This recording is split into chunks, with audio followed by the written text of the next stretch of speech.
Good day, whenever you're watching this. My name is Tiffany Hillcook, and I run a spiritual practice called The Healing Hill. What prompted me to make today's video, the first time I had a psychic experience, or the first time that I remember being psychic, was I was on a friend's, well, it's a client that's turned into a friend. I've known her for a few years. I was on her podcast last week and this week. I will plug the link to that podcast in the comments or description box below. But her podcast is called Dr. Cooper and Company, and her name is Samantha. Beautiful soul. This week, what we were talking about, though, was how did I know? So I had a spiritual awakening in 2020, and, when I share that I've had a spiritual awakening, if you've never had one, it's a really foreign concept. It would be like measuring or asking a fish how it feels like to fly. Or how is the water? That water, like life, like they're in water. They don't necessarily have a concept of it. And so, one of the stories that, or recallings that I had while I was sharing with her, though, was the first time I remembered that I was, or recalled or found out that I was psychic in this lifetime. And if this is the first video that you're ever watching, in 2020, it was post-COVID, it was about April time, my world came crashing down. Was it self-solicited? Without a doubt.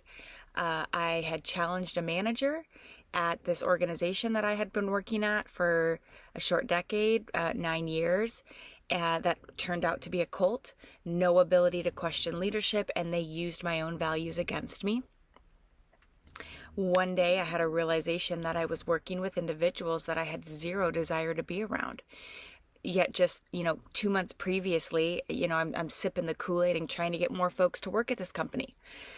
And then within, the day that I resigned, I have this new knowledge based off of an interaction I had with my mother, that my mother was a narcissist, is a narcissist, had been my whole life. It took me 35 years to realize it.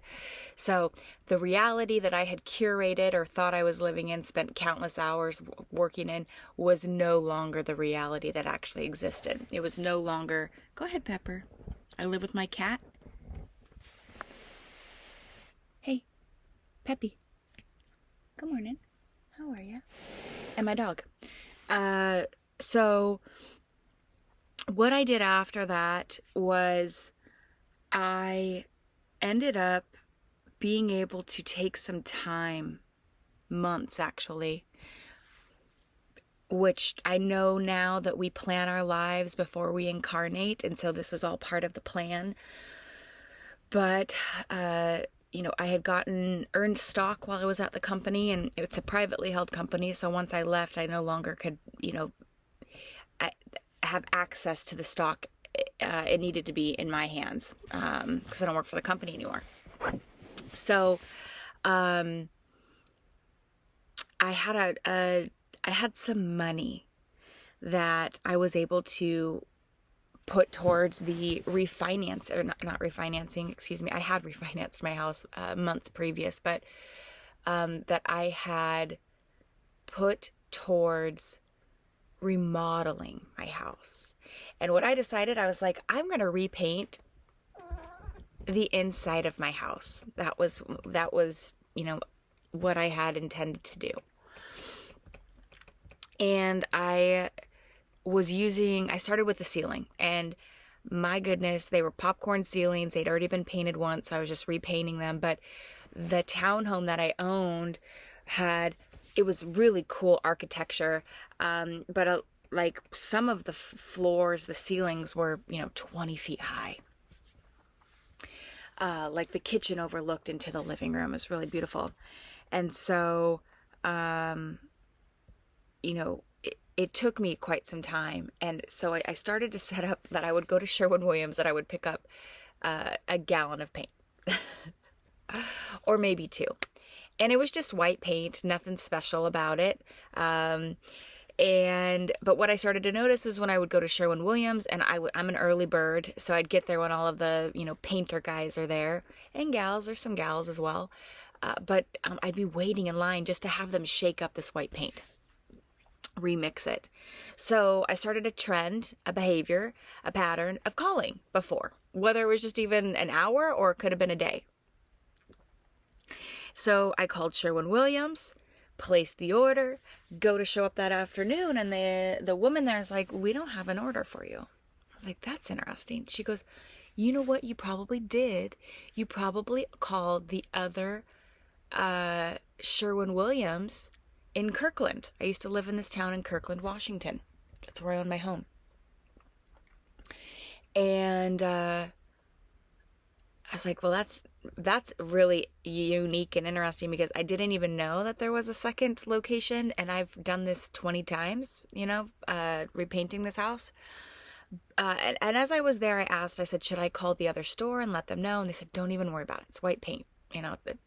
They'll just put it back on the shelf. It wasn't like a custom order or anything. Cool. I moved forward. That was midweek. I'd say a Tuesday.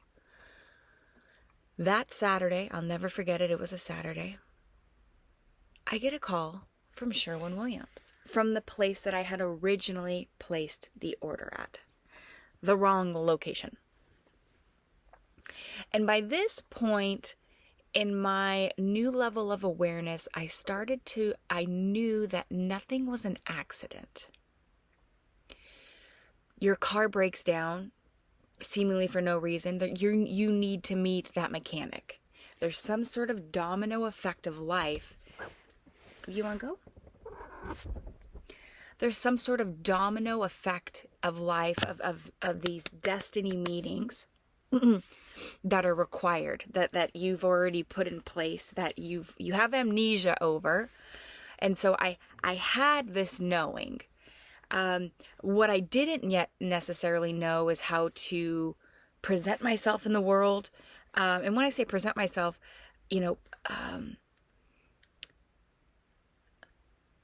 when you start having what kind of experiences do I want to call them? Supernatural, inexplicable experiences where you're hearing different entities, beings. I didn't know the term spirit guides, and not everything is a spirit guide. There are just entities that exist in the spirit world that, and in different dimensions. Again, I don't know necessarily how all this stuff works in this form today, but and you go to tell people about it. Today I could care less. I don't need any, I am so rooted in my experience. You could call me crazy. I'd say thank you, have a great day. I have zero regard for your beliefs, thoughts about me. Now, if I'm impacting you a certain way that is not positive, whether it's my intention or not, of course I don't want to be doing that. And so I would want to apologize and make a concerted effort to do something different. If it is reasonable, So, but that being said, when you just start blurting out to people, Jesus exists, and God's real, and he's inside of all of us, and that we're not broken, and you're loved, people are like, woo, sounds great. So I'd already had a few interactions where I had expressed myself that way, and it was not received by others. And I totally get that, because I would have been one of those people. It would have been like, I still remember to this day when someone would tell me to have a blessed day. I'd be like, don't you ever bless me. Don't you be blessing me. It actually incited anger inside of me. Today, it's really beautiful. Again, we give words meaning. We give meaning to life. So as this woman calls me, I get a call from Sherwin-Williams. I knew that there was something magical that could unfold between the two of us, because she's calling me about white paint that I had placed 3 or 4 days earlier that she could have just lugged back onto the shelf. No harm, no foul. So we're having about a 1 to 2 minute conversation. I mean, how long do you say like, oh, I made a mistake, I called the wrong store, etc.? How long does that take, right? And the conversation is winding down, and I'm thinking, how do I keep this woman on the phone? How do I, you know, how do I see if she's got other things under her hood? Because there's a reason that she called me. So as the conversation is winding down, I say to this woman, let's just call her Terry. I say to her, hey, Terry, because I come from a staffing and recruiting background. That was the cult that I worked at. So I go to what I know. I said, hey, Terry, what did you do before you worked at Sherwin-Williams? And she expresses to me that she is an architect. Well, what do you know? I worked within the construction life cycle. I maybe placed one architect in my lifetime. There, I focused more on construction management or civil engineering. But that being said, I knew that space. And I said, are you, and I used to work with a landscape architect by the name of Terry as well. And I said, this isn't Terry Adams, is it? And she goes, no, but I know Terry Adams. All right, universe is getting smaller, getting smaller. And I said to her, Terry, how did I say it? Do you ever believe that there's more to life than what we can see with our eyes? And she immediately says, yes. I feel a rush of energy coming through my body. And it was at that point in time I knew that I had established a connection, a deeper rooted connection than one just in this earthly experience. And I had shared with her that I had just discovered my twin flame. And if you're not sure what a twin flame is, Google it. How I have come to learn what a twin flame is, it's the other half of your soul. It's the mirror to your soul. It's the yin to your yang. And traditionally, twin flames don't incarnate at the same time. One would be in the spirit world functioning as a guide and vice versa. Earth is going through an ascension process right now, and the vibration of Earth is being raised. And so there's a lot of twin flames that are incarnating, light workers, star seeds, whatever you identify as, that are here to help raise the vibration of Earth. And I had just discovered mine. And I remember just blurting, I found my twin flame. And she's, thinking how beautiful that is. And suddenly, in my mind's eye, I see her clear as day. Never had that happen before. And I say to her, Terry, I can see her in a bathroom. She's standing in a bathroom with a cordless landline phone. And I say to her, I can see the white porcelain sink. I mean, it's like a commercial bathroom. You can tell it's definitely not a home bathroom. It's a public bathroom. Very white, like clinical or, hospital-like in nature. And I said to her, may I describe what you look like? And I went down item by item. I remember saying, you're wearing boots, steel-toed boots, but they're too big for you. You have on, clothing that is, it's like you bought it, and then you shrunk 2 sizes. Like you as a human, like that's how the clothing is large on you. The left pant leg at the bottom is curled up. Like her jean on just one side was curled up. I had new information about her personality. I said, you do not like to be seen. You would prefer people just walk past you. I remember the buttons on her. It was like a Western type shirt, and there were pearlescent buttons, snaps. Then we get to her underwear, and I said, can I tell you what your underwear look like? And I didn't have it. I didn't have it. I didn't have it. And I remember blurting, orange. She said, no. She goes, but I'm giving you this information now. Like, just receive it. And I'm thinking, fuck, how do I receive it, dude? I didn't even know this was going to happen today. And so I'm sitting there and I'm just receiving. I was just imagining myself connecting to her and just allowing information to come to me. It was very intuitive. And I then got the information. And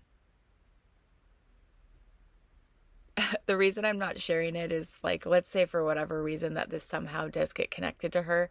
I don't want there to be any, like, embarrassment or shame around the type of underwear that she was wearing.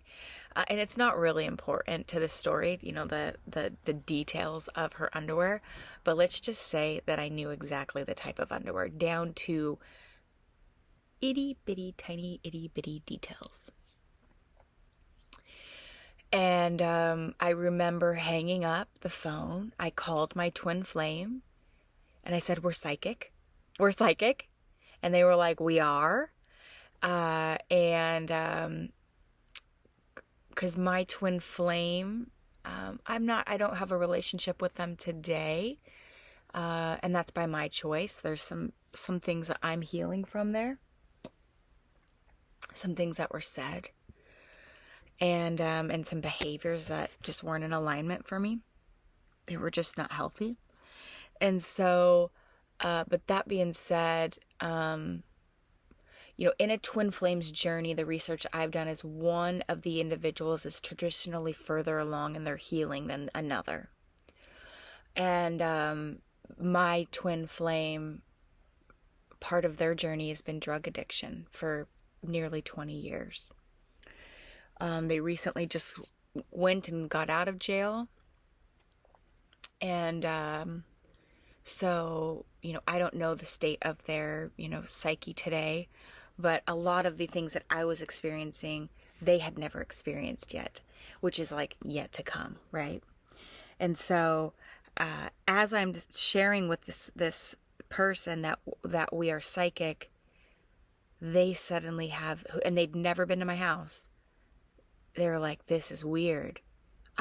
They could describe my bathroom because it's like they were in the room with me. That's how clear the visions are. And what's really cool about Terry is we messaged back and forth. We lived in the same town. And now what I know to be true now is that we have what are called sacred contracts, commitments. There are people, if you're listening to this and you have found this today, you and I have a contract.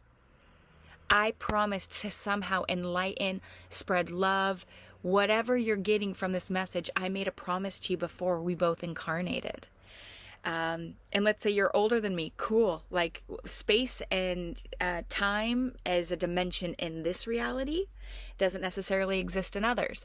And so, I know today that there's no doubt in my mind that Terry and I have spent many lifetimes together. That somehow I feel emotional. That somehow we have just this chance encounter in this lifetime. That she made me feel so safe when I was in a very fragile state.